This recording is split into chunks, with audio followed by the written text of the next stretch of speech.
Hey guys, Veebat here with another V-Plays, and today we're not necessarily doing a review as much as we're talking about letting the aircraft kind of fly itself, maintaining airspeed, and not forcing the aircraft to make maneuvers. In flight, you can make an aircraft do something, but you shouldn't be fighting the airframe. If you know what the airframe can do in real life, that is, you more or less guide the aircraft to what you want it to do, and then it kind of obeys based on its flight parameters. So what we're going to do is we're going to take this aircraft. This is a nice leisurely flight that I had last night. I was being very deliberate, very cautious in my movements. I was trying to make very slight adjustments in my flight profile, and I was trying to make nice, smooth, clean lines. This allows me to be able to maintain my speed and be able to pull lead on my targets without having to really jam the reticle over. So I'm looking for an easy target, so I go for this last target here, throw a couple of rounds on him, and again, I'm not going to turn with him. I'm going to let the aircraft continue on its upward trajectory. We're going to do a slight up and over. We're going to take a few passing shots here at him, and now I'm going to adjust my course, look for another target. This one's being engaged by an ally, but it looks like he broke off. Finished that target off, made a nice sweeping turn here. And if you were to take a look at my flight profile so far, we have only turned around once when we came in at the pinnacle of our flight, and then a second time in order to get on the tail of that airframe. And that's all it took to be able to clear this zone, was essentially 2 full passes in order to achieve our objective here. Again, nice sweeping turns, rolling the aircraft in order to match the same type of path that 47 was going to take. Fortunately, the Sea Fang was able to take him out, but we were vectored in a way to be able to intercept if need be, and keeping the flight profile smooth and steady. We are currently pursuing this B-32 just because it's the closest target, but there is quite a bit of hostility going on down below me as the enemies are fighting to get control of the airfield. I'd rather not go up and engage a full health B-32. It would be a bit of a harrowing experience and leave me a little bit worse for wear, and I could potentially die. Nice and easy downward path, hitting the downhill on this LA-7, pulling the appropriate lead, getting a good run in on the target. We got some good hits, and I'm not really turning around real quick. I'm just maintaining this flight profile. We'll turn back around nice and easy, and we'll make another run on the airframe. Solid pass, kill the aircraft, and now we're going to go into the thicket of it with all these airframes. I'm not really married to any one of these. I'm just looking for something that's sitting in front of me, and the Yak-9U sees me flying in a nice easy path and gets a lucky shot off with that big 45mm cannon, which happens. That's nothing that I probably could have predicted. If I would have known he was there, maybe I could have done something about it, and unfortunately it looks like our ally took a bit of a nosedive there. Maybe he lost his tail control surface. We'll give him the benefit of the doubt. We'll hop back in here, and while we are behind on zones, we're the only team that is currently capturing the mining plants, so that's good for us.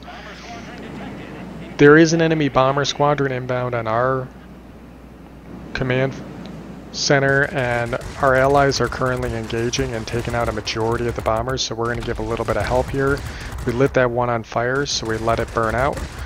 Slowing down just a little bit, knocked out all the bombers. Now we don't need to worry about the bomber flight coming in. I do see this Sea Fang is on low health. I was hoping the AA would have taken him out, but I'm willing to bet that there just isn't enough, or he's maneuvering too much for them to get a good hit. So we get a nice easy kill there, and then essentially a double kill by grabbing his buddy. So they may have killed one of our allies in the zone, but we more than even the score.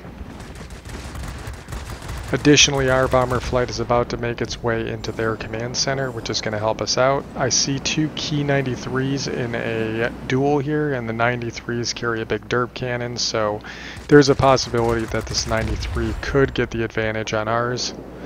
And now I see an XP-58. But oh wait, it's a Ghost 58. It's one of those ones where the aircraft didn't render. But I think I pretty much know where he is, so we're going to go ahead and lay into him with our fire.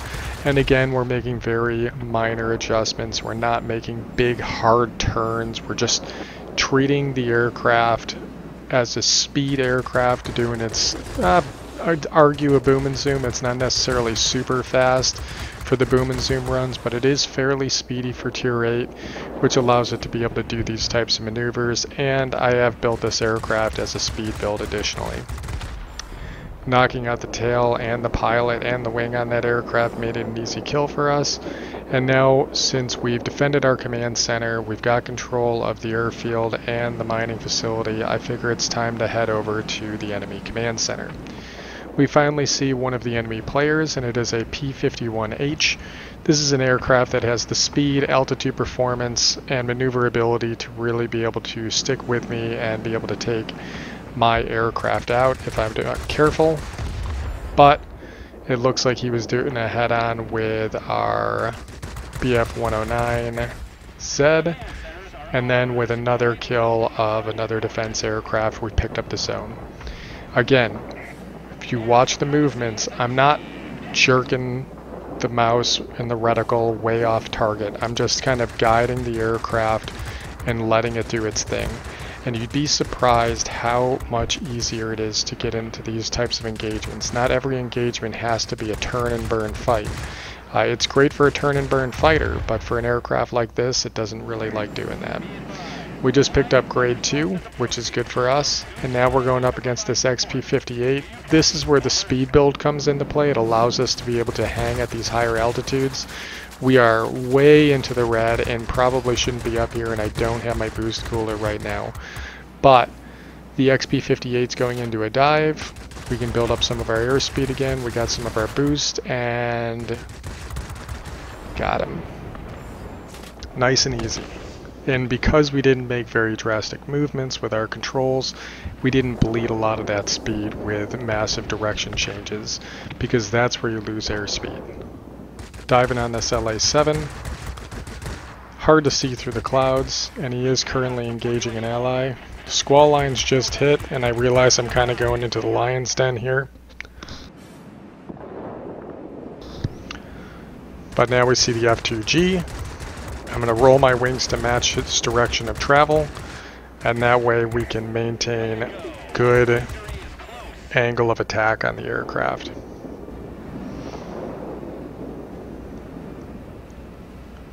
You always want the wings to be perpendicular to the path that your aircraft's going to make when you're pulling up, and you almost always want to pull up, because pulling up allows you to be able to get the best turns, and in real life that's how pilots typically fly. Because G loading on a human body, you want it to be pulling down on your body. The human body does not do well with negative G's, where the G's are going up towards your head. But this is a video game, so it's more about just a flight profile. Managed to pick up Wing Legend, pretty good result for us, and this was absolutely relaxing and a really fun gameplay for me, and I had a really good time playing this match. So let's go to the in-game results and talk a little bit more about this. So that was just a nice, easy, relaxing flight, having a good time, letting the plane fly itself, and the score created itself as a result of that fluid movement of the aircraft and lining up our shots properly and not making any drastic heavy movements trying to manhandle the aircraft into doing what we wanted it to. Instead, we more let the aircraft fly and we just moved with it. And that fluid motion allows you to prevent getting frustrated, knowing what your aircraft can essentially handle, and having a much more enjoyable gaming experience, in my opinion. So hopefully you guys feel the same way, and as always, I'll catch you guys on the next one.